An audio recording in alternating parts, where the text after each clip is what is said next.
जय श्री राम दोस्तों। मैंने पिछली कहानी बनाई थी, वो बनाई थी संजय गांधी नेशनल पार्क के ऊपर। आप सभी ने उसको काफ़ी प्यार दिया। पर ये जो आज की कहानी है उससे रिलेटेड है। संजय गांधी नेशनल पार्क जो कि मुंबई के अंदर है। मुंबई के अंदर ऐसे बहुत सारे हॉन्टेड पैलेस है जिनकी गिनती करना मुश्किल है, क्योंकि वहाँ पर एक से बढ़कर एक हॉरर पैलेस है। मुंबई का ही आज एक ऐसी कॉलोनी जिसके बारे में मैं बात करूंगा, वो काफ़ी हॉन्टेड है, आर्य कॉलोनी। क्योंकि आप इस जगह पर अगर सुबह के टाइम जाओगे कोई भी दिक्कत नहीं है, दिन के टाइम जाओगे कोई दिक्कत नहीं है, आप शाम के टाइम जाओ तो भी यहाँ पर आपको थोड़ी बहुत चहल पहल मिलेगी। पर अगर आप आधी रात के टाइम यहाँ पर जाओगे तो आपके साथ वो चीज़ें होगी जिसकी आपने कभी उम्मीद भी नहीं करी होगी। क्योंकि ऐसा कहा जाता है कि आर्य कॉलोनी के अंदर काफ़ी मौतें हो रखी है। यहाँ से डेड बॉडी को ले जाया तो जाता है, पर उनकी रूह आर्य कॉलोनी के अंदर ही रह जाती है। कहानी के अंदर मैं आपको दो कहानियाँ ऐसी बताऊंगा जो वो ये सिद्ध करती है कि आर्य कॉलोनी के अंदर वास्तव में भूत प्रेत भटकते हैं। वो सब आपको कहानी के अंदर पता लगेगा। उससे पहले अगर आप चैनल के ऊपर नए आए हो, चैनल को सब्सक्राइब कर देना, वीडियो को लाइक कर देना। कहानी शुरू होती है अब।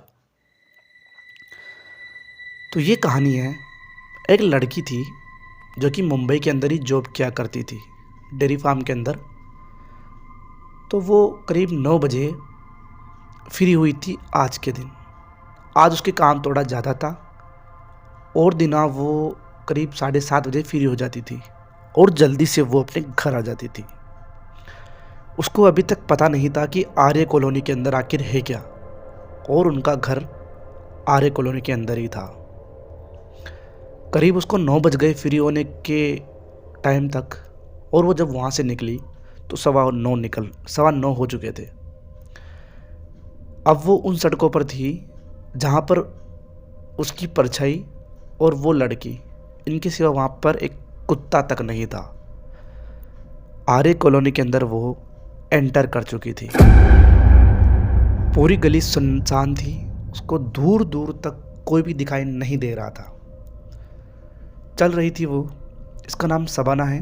वो चल रही थी, चलते चलते उसको सामने एक खंबे के पास किसी की परछाई दिखाई देती है जो कि हिल रही थी। एक नॉर्मल आदमी ये सब नहीं कर सकता। वो जब उस परछाई के पास से गुजरी तो उसको यकीन हुआ कि वो एक आदमी है,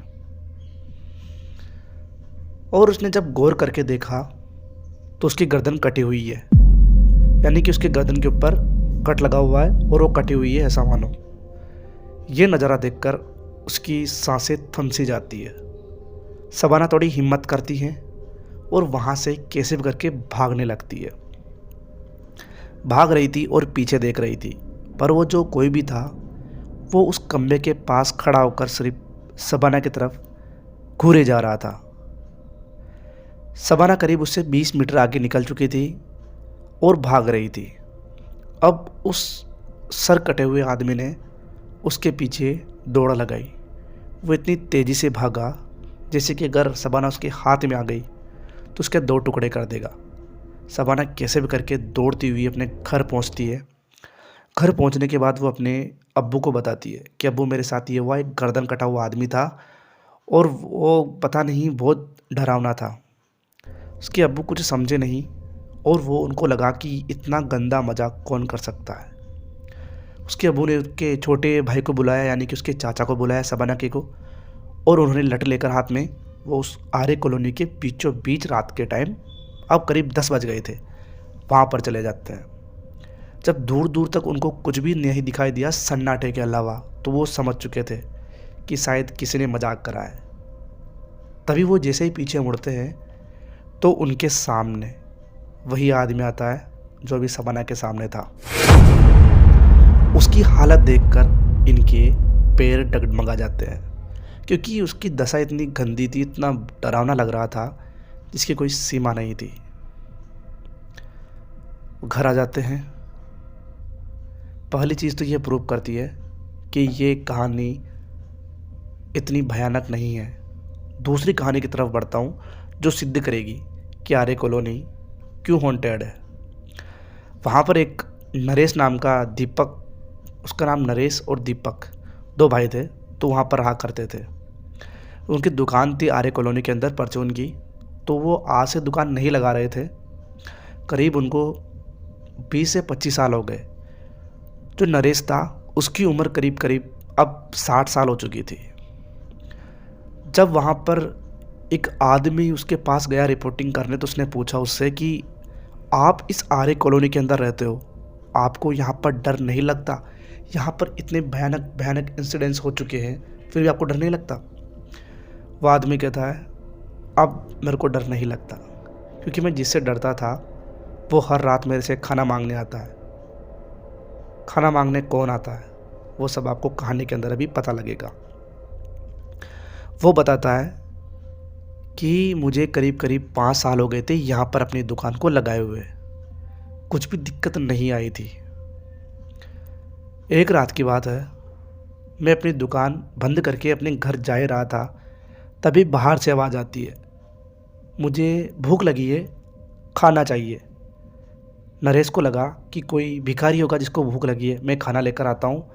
और जब बाहर देखता हूँ तो बाहर मुझे कोई भी दिखाई नहीं देता है। करीब करीब 10 दिन तक ये सिलसिला चला। कोई मुझे आवाज़ देता पर दिखाई कोई भी नहीं देता। इस चीज़ से मैं परेशान हो जाता हूँ। एक दिन की बात है, मैं अपनी दुकान बंद करके अपने घर जा रहा था कि फिर से आवाज़ आती है कि मुझे भूख लगी है, खाना दे दो। मैं गुस्से में अपना खाना लेकर बाहर निकल गया और मैंने सड़कों पर फेंक दिया। मैंने कहा, जो कोई भी है, खाना मेरे से तमीज़ से तो मांग, डराता क्यों है? आखिर तू है कौन? मेरे को कोई भी सामने दिखाई नहीं देता।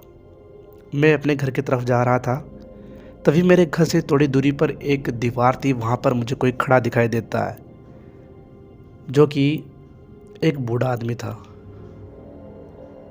वो मुझे देखकर सिर्फ हंस रहा था। मेरे को लगा कि शायद इसी ने खाना मांगा है, तो मैं उसको इग्नोर करके अपने घर के अंदर चला गया।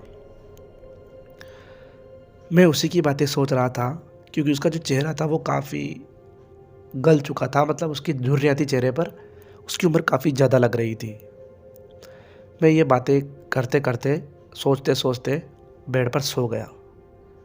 करीब रात के 1:30 बज रहे थे।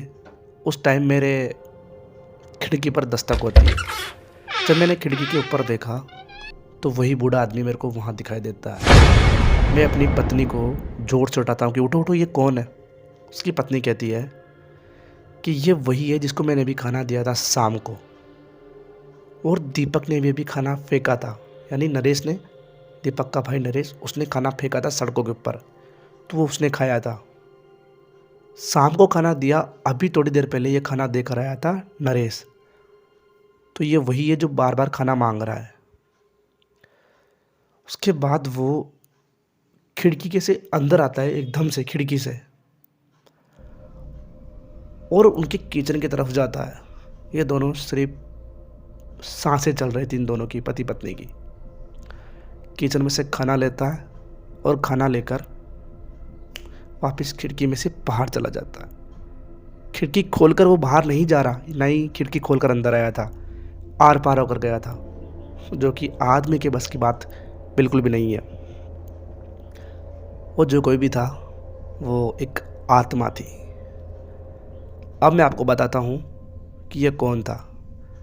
दरअसल यहाँ पर जब नरेश और उसका भाई दीपक और उसकी भाभी ये नहीं आए थे, उससे पहले इसी कॉलोनी के अंदर एक आदमी रहा करता था, जिसके ये पिताजी थे। ये आदमी, उस आदमी ने इनको बाहर निकाल दिया। ये अपना खाना लेने के लिए दर बदर भटकते थे। जब इनकी मौत हुई थी तो वो दीपक और नरेश के घर की तरफ आ रहे थे खाना लेने, उससे पहले इनकी मौत हो गई। तो इनकी बॉडी तो वहाँ से चली गई, पर उनकी रूह यहीं रह गई। आज भी हर रात को वो मेरे पास खाना लेने आते हैं। ये बात नरेश ने कही। अगर रिपोर्टर साहब आप फ्री हो तो मैं आपको अब दिखा भी सकता हूँ कि अभी वो आएंगे 11 साढ़े 11 बजे और आप देख लेना, ऐसे वो कहता है। और अब मुझे कोई डर नहीं है, मैं यहाँ पर सुबह के 3 बजे तक दुकान खोलता हूँ, जब चाहता हूँ जब बंद कर देता हूँ, यहाँ मेरे को कोई डर नहीं है। आर्य कॉलोनी हॉन्टेड लिस्ट के अंदर इंडिया के अंदर शायद तीसरे नंबर पर आती है। आपका क्या कहना है इस आर्य कॉलोनी के बारे में? आप क्या जानते हो इसके बारे में? अगर आप भी कुछ ऐसी कहानी जानना चाहते हो या आपके पास भी कुछ ऐसी भयानक कहानी है तो आप कमेंट करके कमेंट के अंदर बता दीजिएगा। मिलता हूँ आपसे अगली कहानी में, तब तक के लिए बाय बाय।